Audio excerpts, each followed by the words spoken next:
Assembly Bill 636 does three things to make sure that this sort of disaster does not occur again. Number one, if a bus driver is not licensed to operate a bus in the state of California, a charter bus, then the operator of that bus company will lose their ability to continue operation. Number two, the bill will ensure that if the bus company itself has not complied with California's safety and licensing requirements, then that bus charter operator will not be allowed to operate any longer in the state of California. And number three, the bill will authorize the Highway Patrol to impound buses when they're discovered to be in violation. The reason for this is simple. Right now, the penalties for buses, charter buses that are not properly licensed, that are not safe, and for charter bus drivers who are not properly licensed are far too low.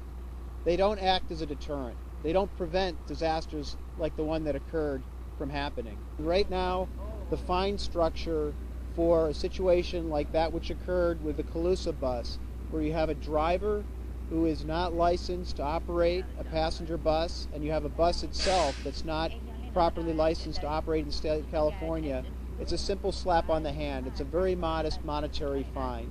And that's right, it didn't prevent that from occurring. So that's why I've introduced AB 636 to make sure that it's clear to rogue operators and to all operators that if they violate the law, they lose their license. We're not just going to fine them a little bit. You lose your license. It's one strike and you're out. We've got no patience and no tolerance for those that aren't complying with these requirements. Now, in talking to the Charter Bus Association, these are not difficult things to comply with. Making sure that your license is up to date, making sure you pass the safety inspection. These are all very, very essential things.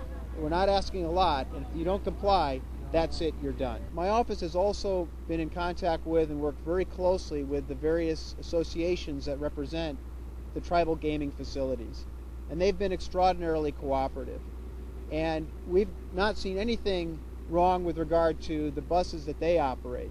And in fact, in addition to this legislation, we're working with the tribal gaming associations to put together a memorandum of understanding that would run between a tribe, if it's interested in adopting that, and the Highway Patrol, that would allow the Highway Patrol to conduct inspections on tribal lands.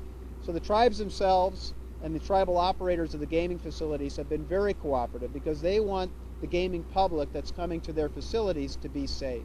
The problem is the fly-by-night rogue operators who are not complying with the law, who are endangering people, who are essentially thumbing their nose at the safety regulations that we have in the state of California.